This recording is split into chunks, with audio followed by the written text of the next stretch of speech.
Bom, meus queridos, estamos aqui mais uma vez, né? Como vocês sabem, para falar da palavra do Senhor. Vamos ainda falar no Evangelho de São João e falar sobre um assunto assim, um bate-papo de hoje é sobre a ideia de que aquilo que Cristo conquistou para nós é muito maior do que pode alcançar a nossa imaginação. Nós sabemos que a vida não é fácil, viver não é fácil. Nós sabemos que há coisas no mundo que exigem de nós tarefas que não são simples, são tarefas complexas.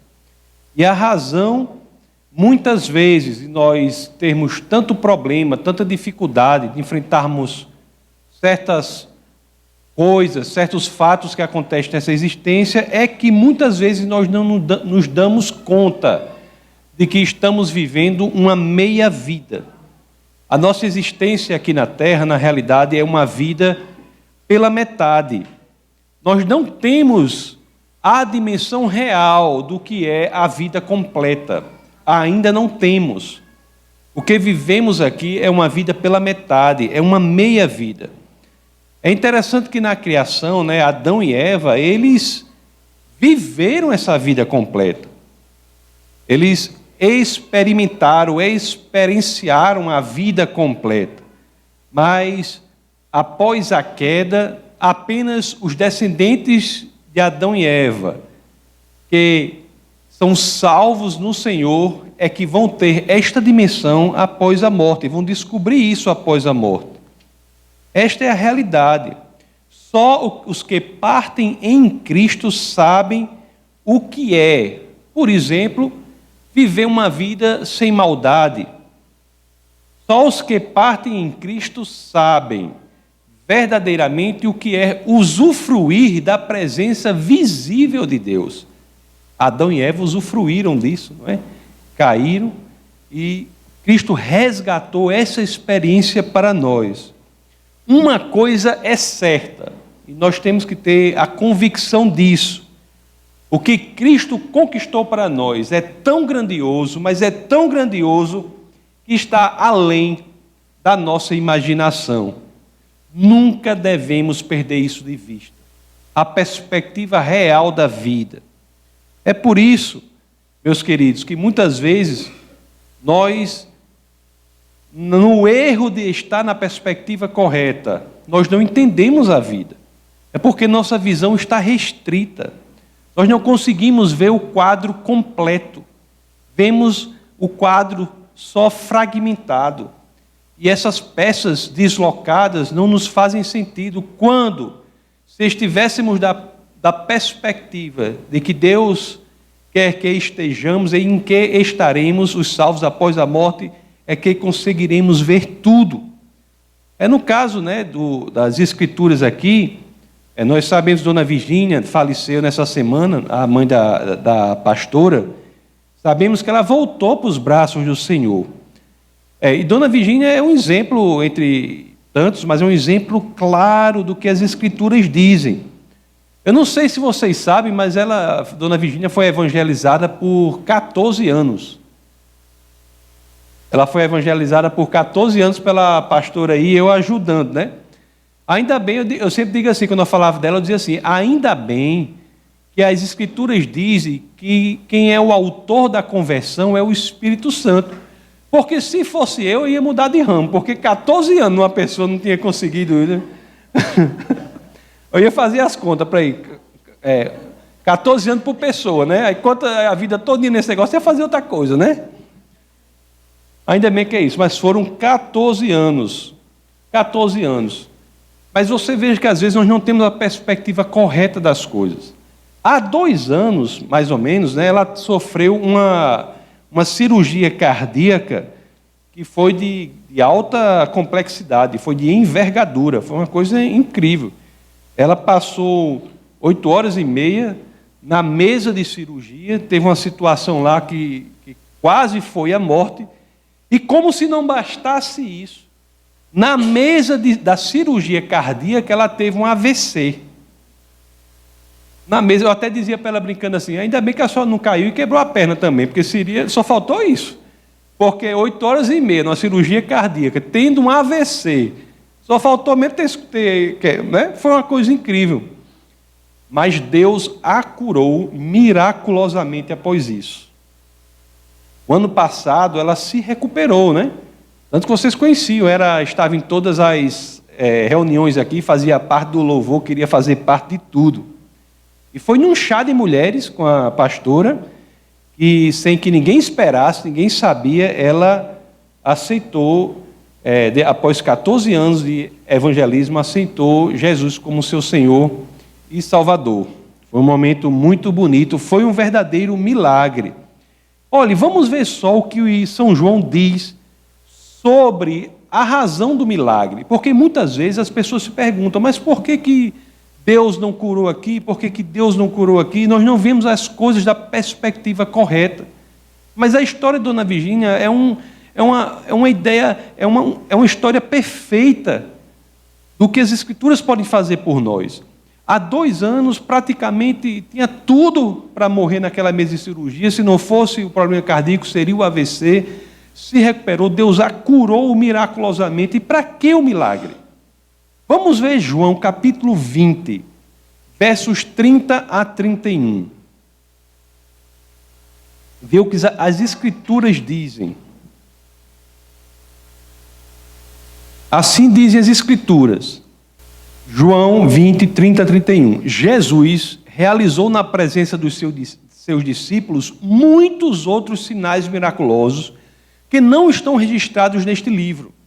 Ou seja, o rol de milagres que está registrado nas biografias de Jesus não é um rol conclusivo, é um rol exemplificativo. É um rol que descreve alguns dos tantos milagres que ele fez que não estão nem sequer registrados. Aí ele diz assim, mas por que estes milagres foram escritos nesse livro? Qual a razão de nós sabermos, ao lermos a biografia de Cristo, que ele fez tantos milagres? Porque aí tem aqui dizendo, mas estes foram escritos para que vocês creiam que Jesus é o Cristo, o Filho de Deus, e, crendo, tenham vida em seu nome. O milagre da sobrevivência de Dona Virgínia durante a operação tinha atingido o seu objetivo. O milagre, meus queridos, não tem como fim primeiro, no caso da doença, a cura física. O fim primeiro do milagre é algo muito maior, que às vezes está fora da nossa imaginação. O fim primeiro do milagre é que nós saibamos que somos pelo que Cristo fez. Em outras palavras, saibamos que, sendo Jesus o Cristo, nós podemos ter o ticket para a vida eterna ao lado do Pai. E foi isso o que aconteceu. Foi a possibilidade de mostrar que Cristo é capaz de dar esperança a este mundo e à nossa vida. Que somos capazes, pelo que Cristo fez, de vivermos a eternidade ao lado de Deus. Esta semana que passou aí, como vocês sabem, ela faleceu, mas sabemos também que isso representa a passagem para a alegria ao lado do Pai. Não é? Dona Virgínia deixou ser atingida pelo poder maior que o milagre pode fazer, que é alcançar para ela a eternidade. Olhe, uma coisa que eu fico impressionado é o seguinte, isso tem muito na igreja. Nós vivemos num mundo cheio de coisas extraordinárias e cheio de coisas magníficas na igreja, e nós perdemos o sentido de encantamento diante disso. Você pegar a vida de cada um aqui, incluindo a minha, envolve muitos milagres e nós não nos encantamos mais sobre isso, perdemos isso. Perdemos por quê? Por que eu digo que perdemos? Porque toda criança aqui nasce com esse senso de encantamento diante das coisas do Senhor. E coisas simples. Você pega uma criança, ela faz uma atitude. Você pega uma criança numa cadeira bota ela para pular da cadeira, segura na mão dela, ela pula, aí ela vai querer pular de novo. Aí você bota de novo. Você pode ter certeza que ela vai querer fazer isso no mínimo umas 200 vezes. As experiências mais simples nas crianças trazem um senso de encantamento. Enquanto nós, adultos, quando vemos milagres impressionantes acontecendo ao nosso redor, parece que nós colocamos os óculos da ordinariedade. E aquilo que é extraordinário passa para nós como uma coisa que não tem a menor importância. Temos que estar atentos a isso também na igreja. Temos que viver essas coisas miraculosas. Viver e nos encantar com o milagre que acontece na vida de cada um aqui. Dona Virgínia é um exemplo. Mas cada um que está aqui passa pela mesma coisa. A salvação de uma pessoa como foi a dela é um evento extraordinário. É um evento encantador. Nós, adultos, não podemos ser como pedras frias, meus queridos, diante do espetáculo, do maravilhamento que Deus promove na vida de cada um de nós. Quantos exemplos temos aqui na igreja de vidas radicalmente transformadas, casamentos que melhoram, que são reestruturados, pessoas que têm a direção da vida alterada para algo muito melhor. Quantos terminam o ano de forma extraordinariamente melhor do que começaram, unicamente em razão de uma pessoa, Jesus de Nazaré? Então vamos, aproveitando o exemplo que Dona Virgínia deixa em nosso coração, vamos aprender a celebrar isso em nosso coração. Celebrar a vida do outro. Não podemos deixar, meus queridos, de nos encantar, nos maravilhar com as coisas que Deus faz. Olha, o elemento central do cristianismo, é o que eu digo aqui, não é um conjunto de informações. Não é. Muito menos um conjunto de regras. Embora nós tenhamos de estudar a palavra do Senhor, mas o elemento central não é um conjunto de informações. O elemento central do cristianismo é uma habilidade de uma pessoa em fazer algo. O elemento central do cristianismo é a habilidade conquistada por Jesus de Nazaré de nos levar ao paraíso. Vamos entender isso de uma vez por todas, meus amados. É o Cristo que nos possibilita a ida ao paraíso. E isso é um milagre impressionante que deve nos maravilhar a cada momento. O Cristo vivo, o Cristo que vive. É por isso que na primeira carta aos Coríntios, capítulo 15, verso 14, eu cito muito quando estou falando... cito muito essa passagem quando estou falando de apologética, das razões para a fé. Paulo diz: se Cristo não ressuscitou, é inútil a nossa pregação, é inútil a nossa fé. É o Cristo ressurrecto, o Cristo ressuscitado, que é o elemento central do cristianismo. E ele se transforma na habilidade que ele conquistou na cruz, de nos pegar e nos colocar na situação do paraíso, para que possamos viver aquilo que hoje nenhum de nós consegue nem sequer imaginar, o quão grandioso, o quão bom, o quão maravilhoso é viver na presença física, viver no mundo sem maldade, que é o paraíso ao lado do Senhor. O que essas outras pessoas estão dizendo aí, nas outras visões de mundo? Siga por aqui, esse aqui é o caminho. Aí o que é que Jesus diz? Eu sou o caminho. Outras pessoas dizem alguma coisa, dizem assim: olha, isso aqui é a verdade. O que é que Jesus diz? Eu sou a verdade. As outras pessoas dizem: faça isso, faça aquilo, e vocês terão vida. O que é que Jesus diz? Eu sou a vida. Não é? Lá em João capítulo 14, verso 6, a famosa passagem, Jesus diz assim: eu sou o caminho, a verdade e a vida. Ninguém vai ao Pai senão por mim. É por isso, meus amados, que é tão importante que a gente cresça nessa confiança verdadeira em Cristo. Que a gente possa aprender, né, nas situações difíceis da vida, para aplicar o que é positivo ali para a nossa vida. É importante. Nós levamos isso muito a sério aqui. Nós temos que crescer em confiança com Jesus, em Jesus. Nós levamos isso muito a sério aqui. Por isso que nós não queremos aqui ser uma igreja em que as pessoas não pensam, por exemplo. Nós não queremos aqui ser um lugar em que qualquer coisa que seja dita aqui não seja confrontada com o Evangelho, que eu sempre digo. Tudo que eu disser aqui deve ser confrontado com a palavra de Deus.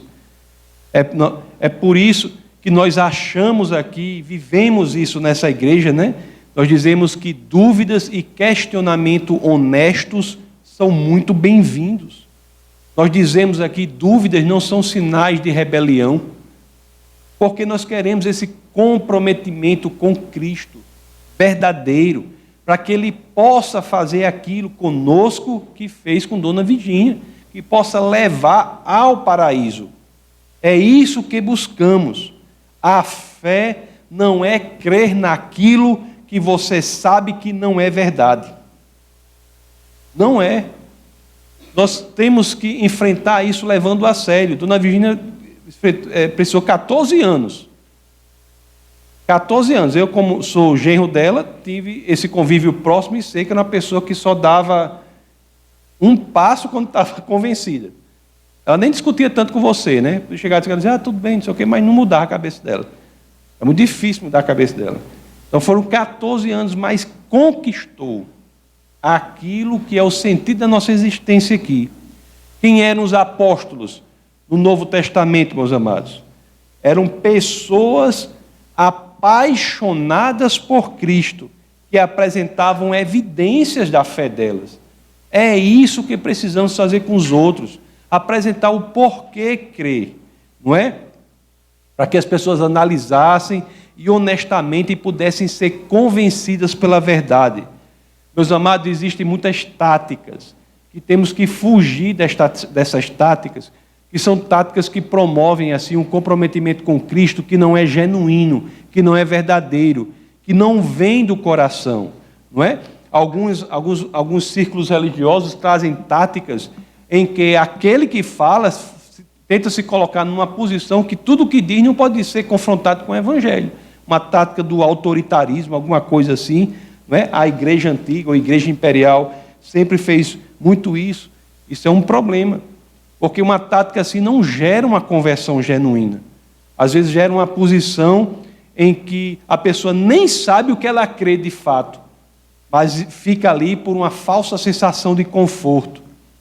Outro grande perigo que nós temos que fugir disso é construir a fé como se assim decorrente de uma tática de manipulação do sentimento, manipulação da emoção. Isso é um perigo também, não é? Nós não temos que fugir disso. E Dona Virgínia sempre foi um exemplo de pessoa que foi muito cautelosa na progressão dela, e nós temos que ser sinceros realmente naquilo em que cremos. Se há dúvida em algum sentido, você tem de pensar, duvidar, questionar, buscar, porque é importante o comprometimento verdadeiro, nem que sejam necessários, sejam precisos 14 anos. Nós devemos construir uma fé duradoura, meus amados. Uma fé que emociona, sim. Eu não estou falando isso. É uma fé que emociona, mas uma fé cujos alicerces não são o emocionalismo. Olha o que São Paulo diz a respeito lá na segunda carta aos Coríntios, capítulo 4, verso 2. Antes, renunciamos aos procedimentos secretos e vergonhosos. Não usamos de engano, nem torcemos a palavra de Deus.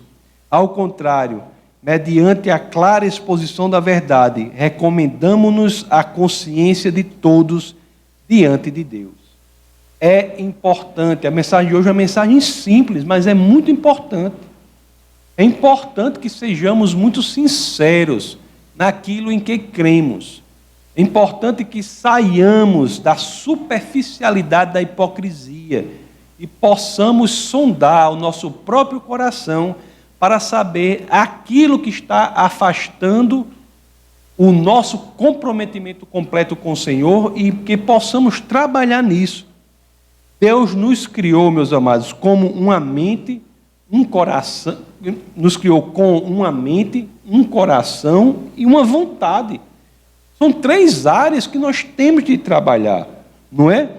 E Ele quer que nós nos voltemos para Ele com os 3. Voltemos com os 3, com a mente, com o coração e com a nossa vontade. Foi até um negócio que eu vi, eu coloquei, ó. Ele busca em relação a nós um chamado relação integral.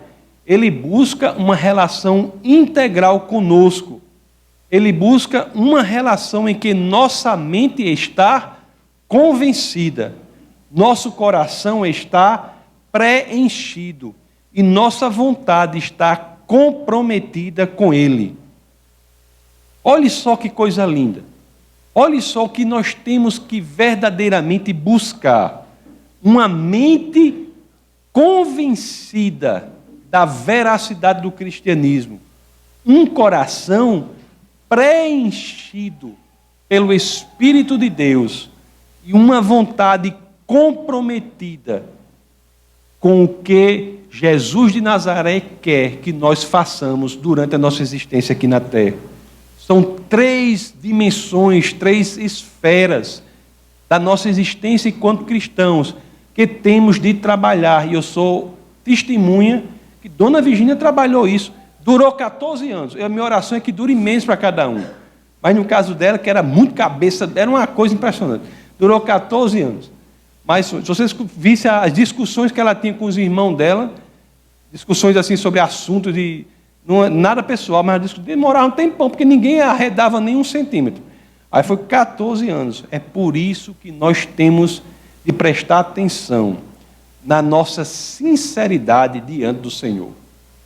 Pelo amor de Deus, não diga nunca, olha, a igreja tem que demonstrar isso, tem que pregar isso, porque Deus é binário, ou é 0, ou é 1. Ou você é 100% cristão, ou me desculpe, você está exercendo algo que está lhe atrapalhando, você está no lugar errado. Isso é um problema seríssimo. O maior problema que temos um grande problema hoje, que é evangelismo dentro da igreja. Evangelismo dentro da igreja. A igreja do Senhor tem que se comprometer com Cristo, verdadeiramente.